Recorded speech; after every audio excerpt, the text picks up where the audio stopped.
Hello guys, welcome to my YouTube channel Commerce Group and I am your friend Harjoot. So आज का मेरा topic है जिस पर हमने डिस्कस करना है वो है इक्विटी शेयर्स. मैं आपको बता दूं कि मैंने शेयर्स की जो डेफिनेशन है जिसका मीनिंग था वो मैंने आपसे प्रीवियस वीडियो में डिस्कस कर लिया था. जिन बच्चों ने नहीं देखी है मेरी वीडियो, मैं उसका लिंक है जो डिस्क्रिप्शन बॉक्स में डाल दूँगी. उस वीडियो का लिंक मैं इस डिस्क्रिप्शन बॉक्स में ज़रूर शो कर दूँगी और आप उस पर जाकर पहले शेयर्स का मीनिंग आप समझ लीजिए कि शेयर्स होते क्या हैं. तो उसके बाद आपको ये नेक्स्ट वाला कंसेप्ट है जो क्लियर होगा. मैंने उस दिन आपको बताया था कि काइंड्स ऑफ शेयर्स 2 टाइप्स के होते हैं, equity shares and preference shares. आज हम इनके बारे में ही डिस्कस करने वाले हैं. आज ओनली हम इक्विटी शेयर्स का टॉपिक क्लियर करेंगे और प्रेफरेंस शेयर का जो टॉपिक है वो हम इससे नेक्स्ट वाली वीडियो में ज़रूर शेयर करेंगे. चलिए इसके मीनिंग्स हम स्टार्ट करते हैं. इक्विटी शेयर्स होते क्या हैं? Equity shares are long term financing source for a company. ठीक है, जो इक्विटी शेयर्स होते हैं वो क्या होते हैं? लॉन्ग टर्म फाइनेंसिंग सोर्स होते हैं कंपनी के लिए. जब लॉन्ग टर्म उनको फाइनेंस की ज़रूरत पड़ती है, फंड्स की ज़रूरत पड़ती है, उस टाइम क्या है वो इक्विटी शेयर्स को इशू करते हैं. ये लॉन्ग टर्म फाइनेंसिंग सोर्स है कंपनी के लिए. These shares are issued to the general public. जो ये शेयर्स होते हैं वो जनरल पब्लिक को इशू किए जाते हैं. जनरल पब्लिक में कौन आ जाती है? आम जनता आ जाती है. ठीक है, लोगों को इशू किया जाता है. सिंपल नॉर्मल पीपल्स को जैसे हम प्रॉस्पेक्ट्स के द्वारा हम इशू कर देते हैं. उसको बोलते हैं जनरल पब्लिक को जब इसे इशू किया जाता है. मैं आपको बता दूं, जब कोई भी शेयर इशू किया जाता है तो प्रॉस्पेक्ट्स में होता है. ठीक है, जब हम फर्स्ट टाइम जब हम अपनी जो पहली जो हम फर्स्ट कैपिटल जो हम अपनी उस टाइम लगाते हैं कि हमें फ़र्स्ट कैपिटल जब हम अपनी फ़ंड रेज़ करने होते हैं उस टाइम क्या है, हम रेज़ करने के लिए हम प्रॉस्पेक्ट्स हैं जो छपवाते हैं. कंपनी जो भी होती है जिसे फ़ंड की ज़रूरत पड़ती है वो प्रॉस्पेक्ट्स में छपवाती है और प्रॉस्पेक्ट्स है जो जनरल पब्लिक में डिस्ट्रीब्यूट की जाती है और वो जनरल पब्लिक उसकी सारी टर्म एंड कंडीशंस पढ़कर कंपनी के सारे रेपुटेशन और सब कुछ जो होता है गुडविल वगैरह देखकर कंपनी के तब उसमें इन्वेस्ट करती है. ठीक है, इसमें जनरल पब्लिक को इशू किया जाता है. And non redeemable nature. अब रिडीमेबल कौन से होते हैं आपको जैसे पता होगा कि रिडीमेबल नेचर के वो होते हैं जब कंपनी का एक फिक्स टर्म ऑफ पीरियड होता है कि इतने टर्म के बाद आफ्टर 2 या आफ्टर 5 ईयर्स के बाद है जो कंपनी बाय बैक कर लेगी शेयर्स को. मीन्स जो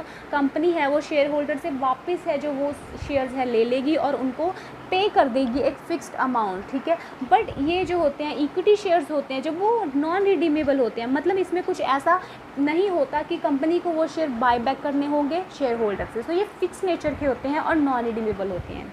investor hold the right to vote share profits and claim assets of a company. इसमें जो इन्वेस्टर होता है आप इसको शेयर होल्डर भी बोल सकते हो और आप इन्वेस्टर भी बोल सकते हो. शेयर होल्डर्स इसलिए कि वो शेयर होल्ड करके रखता है, इन्वेस्टर इसलिए क्योंकि वो अपनी मनी इन्वेस्ट करता है कंपनी में. इन्वेस्टर है इसमें क्या होल्ड करके रखता है अपने राइट को. इसमें जो इन्वेस्टर होता है उसको राइट होता है वोट करने का. वो कंपनी के अफेयर्स में, ठीक है, अपनी वोटिंग दे सकता है. प्रॉफिट शेयर कर सकता है. जो प्रॉफिट्स कंपनी को होंगे उनको शेयर भी करना होगा उस शेयर होल्डर के साथ जिसके पास इक्विटी शेयर्स हैं. And claim assets of a company. अगर कई बार ऐसा होता है कि कंपनी है जो वो इंसॉल्वेंट्स हो जाती है. ठीक है, कंपनी इंसॉल्वेंट हो जाती है, कंपनी का दिवालिया निकल जाता है. ठीक है, कंपनी मतलब बहुत ज़्यादा लॉस में चल जाती है तो गवर्नमेंट बोलती है कि आपको इस कंपनी को बंद करना होगा. उस टाइम पर क्या है वो क्लेम कर सकती है जो कंपनी के एसेट्स हैं. ठीक है, जो भी कंपनी के एसेट है वहाँ पर वो क्लेम कर सकती है कि जो उसकी मनी उस शेयर्स में लगी हुई है वो उसे वापस दी जाए. वो क्लेम भी कर सकती है एसेट्स में, वो प्रॉफिट भी शेयर कर सकता है. इन्वेस्टर उसे वोटिंग राइट भी मिलेगा जिसके पास ये इक्विटी शेयर्स होंगे. Next one is features of equity shares. अब ये कई बार क्वेश्चन आ जाता है इक्विटी शेयर्स पर भी आ जाता है. ये 3 मोस्ट इंपॉर्टेंट होते हैं जिन पर सिंगल क्वेश्चन आपको मिल ही जाता है 15 मार्क्स का.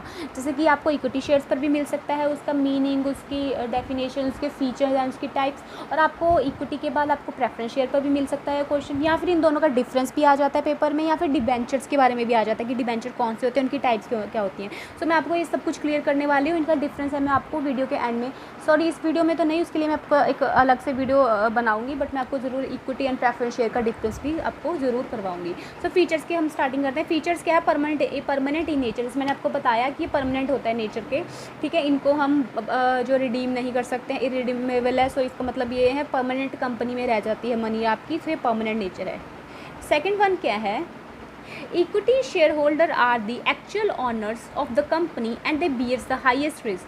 इसमें बोला जाता है कि जो इक्विटी शेयर होल्डर हैं वो एक्चुअल में जो कंपनी के ऑनर्स कहलाए जाते हैं. ठीक है, उनको ज़्यादा रिस्क होता है. ठीक है, उन्हें हाईएस्ट रिस्क बियर करना पड़ता है. जो ऑनर्स होते हैं, बिकॉज जब भी कंपनी लॉस में जाती है तो ऑनर्स को ही लॉस बियर करना पड़ता है. इसलिए जब अगर ये इक्विटी शेयर होल्डर ऑनर्स हैं तो इनको भी रिस्क बियर करना पड़ता है. हाई रिस्क होता है इनके लिए. ठीक है, third one is equity share आज ट्रांसफरेबल, ठीक है, हम इक्विटी शेयर्स को ट्रांसफ़र कर सकते हैं। फॉर एग्जांपल मेरे पास कुछ इक्विटी शेयर्स हैं, मैं उसको अपना राइट है जो अपना जो ऑनरशिप है अपनी ट्रांसफ़र करना चाहती हूँ, किसी ए पर्सन के पास जो इक्विटी शेयर है वो बी को ट्रांसफ़र करना चाहता है, ठीक है। तो इसमें क्या है, हम ट्रांसफ़र कर सकते हैं, इनको ट्रांसफरेबल आराम से ट्रांसफ़र हो जाते हैं। Next one is dividend payable. Equity share में क्या है, आपको जब आप इक्विटी शेयर कंपनी आपको इशू करती है, आप इक्विटी शेयर में अपनी इन्वेस्ट कर दे तो आपको डिविडेंड है जो पे किया जाता है। डिविडेंड जो आपको फिक्स अमाउंट होती है वो आपको पे किया जाता है कंपनी के द्वारा। जब कंपनी को कोई प्रॉफिट होता है ना तो उस टाइम आपको डिविडेंड भी दिया जाता है। Next one is fifth one is equity share holder do not get fix rate of interest. Sorry, इसमें जो डिविडेंड है ना वो फिक्स रेट का नहीं होता है, ठीक है। इक्विटी शेयर होल्डर को जो शेयर पर जो आपको जो डिविडेंड मिलता है वो फिक्स रेट का नहीं होता। आई थिंक वो जब आपको प्रॉफिट कंपनी को जब भी प्रॉफिट होता है उस टाइम उसके अकॉर्डिंग आपको आपके शेयर्स के अकॉर्डिंग डिस्ट्रीब्यूट कर दिया जाता है। जितने जितने रेशो में आपके पास शेयर्स होते हैं, ऑनरशिप होती है, उस रेशो में आपको प्रॉफिट भी है जो वो बांट दिया जाता है। Equity share holder have the right to control the affairs of a company. अब इक्विटी शेयर होल्डर जब हमने पहले ही बता दिया नेचर परमानेंट है, ऑनरशिप मिल रही है कंपनी में, है ना, बोला है ऑनर एक्चुअल ऑनर्स हैं, तो ऑब्वियस है कि अगर वो ऑनर्स हैं तो कंपनी के जो अफेयर्स कंट्रोल जो चल रहे हैं उसमें भी अपना कंट्रोल्स देंगे। सो इसमें इक्विटी शेयर होल्डर हैं जो वो अपना राइट है उनका कि वो कंपनी के अफेयर्स पर कंट्रोल कर सकते हैं। Seventh, the liability of equity share holder is limited.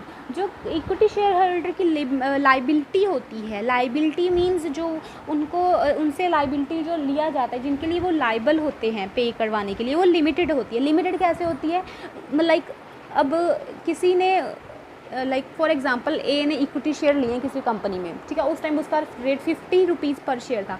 अब उसकी लाइबिलिटी फिक्स है, 50 रुपीज़ है, चाहे वो उसको थ्री अलग अलग 3 वे में दे, जैसे फर्स्ट कॉल होती है, सेकंड कॉल होती है, सब्सक्रिप्शन होता है, इस तरह से होती है ना कॉल्स इक्विटी शेयर्स की, आपको पता होगा, आपने स्टडी की होगी। सो बट उसकी लाइबिलिटी है जो वो फिक्स रहने वाली है। अगर 50 रुपीज़ का ही शेयर लिया है तो उसे कंपनी में 50 रुपीज़ ही देने होंगे, 50 से ज़्यादा वो नहीं देगा।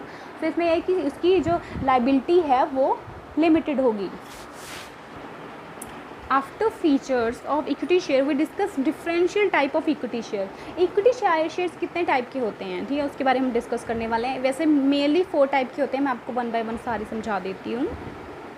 फर्स्ट जो हम स्टडी करने वाले हैं वो है न्यू इशू। न्यू इशू, ठीक है, न्यू इशू में क्या होता है, आपको नेम से क्लियर हो रहा है। न्यू इशू, न्यू इशू तब होता है जब कोई कंपनी न्यू है, इस्टेब्लिश हुई है, न्यू वो आई है, रन कर रही है, ठीक है, उसको फर्स्ट अपनी कैपिटल है जो वो रेज़ करनी है। उस टाइम वो क्या करेगी, उस टाइम वो कंपनी है जो एक प्रॉस्पेक्ट होता है, ठीक है, जैसे आप कॉलेज में एडमिशन लेते हो, स्कूल में एडमिशन लेते हो तो उसका एक प्रॉस्पेक्ट होता है। सो उस वे से इसमें भी एक प्रॉस्पेक्ट होता है। सो आपको प्रॉस्पेक्ट दिया जाता है, जिस शेयर होल्डर्स को प्रॉस्पेक्ट दिए जाते हैं, उसमें सारा कुछ कंपनी का डिस्क्रिप्शन होता है, नंबर ऑफ़ शेयर्स होते हैं, शेयर्स के बारे में, सब्सक्रिप्शन कितनी होगी, शेयर की वैल्यू कितनी होगी, सारा उसमें डिटेल में दिया जाता है। सो उस टाइम जब फर्स्ट इशू किया जाता है, न्यू इशू किया जाता है, उस टाइम जो कंपनी है अपना जो प्रॉस्पेक्ट है वो जनरल पब्लिक में डिस्ट्रीब्यूट करती है और जो इंटरेस्टेड पीपल होते हैं वो अपने शेयर्स को परचेज़ कर लेते हैं और इन्वेस्ट कर देते हैं उस कंपनी में। उसको बोला जाता है न्यू इशू या फ्रेश इशू, ठीक है। उसके बाद है बोनस इशू। अब बोनस इशू क्या होता है, आपको नेम से क्लियर है। बोनस मतलब क्या होता है, कुछ something extra, getting something extra. जब आपको जो आपने उसमें शेयर लिए हुए हैं वो तो लिए हुए हैं कंपनी में, बट उसके अलावा जब आपको कुछ एक्स्ट्रा भी मिल जाता है, ठीक है। सो क्या है, जो एग्जिस्टिंग शेयर होल्डर होते हैं ना कंपनी में इस टाइम, जो जनरल पब्लिक, जैसे जनरल पब्लिक ने लोगों ने जिन्होंने एग्जिस्टिंग शेयर होल्डर हैं, जिन्होंने एग्जिस्ट कर रहे हैं उस टाइम कंपनी के शेयर लिए हुए हैं, उनको बोनस इशू किया जाता है। मतलब समथिंग एक्स्ट्रा शेयर्स उनको दिए जाते हैं, इशूड फ्री ऑफ कॉस्ट में, ठीक है। एग्जिस्टिंग शेयर होल्डर को जब फ्री ऑफ कॉस्ट में कुछ एक्स्ट्रा शेयर बोनस दिए जाते हैं उनको बोनस इशू बोला जाता है, वो बोनस शेयर कहलाते हैं। उनकी कोई भी कॉस्ट उन्हें पे नहीं की जाती, एज अ बोनस उन्हें वो दे दिया जाता है। राइट इशू कंपनी जब कर सकती है जब AOA परमिट करे। AO मतलब कंपनी का एक तो होता है MOA जिसे हम बोलते हैं मेमोरेंडम ऑफ एसोसिएशन, एक होता है AOA। AO होता है मतलब AOA को बोला जाता है आर्टिकल ऑफ एसोसिएशन। सो ये दो MOA एंड AOA, जो MOA होते हैं उसमें आई थिंक चेंज लाए जा सकते हैं और AO में चेंज नहीं कर सकते हैं कंपनी। सो अगर कंपनी का AOA परमिट कर रहा है कि आप सब्सिक्वेंटली इशू कर सकते हो शेयर को उस टाइम आप कंपनी जो राइट इशू करती है। राइट इशू किसको करती है,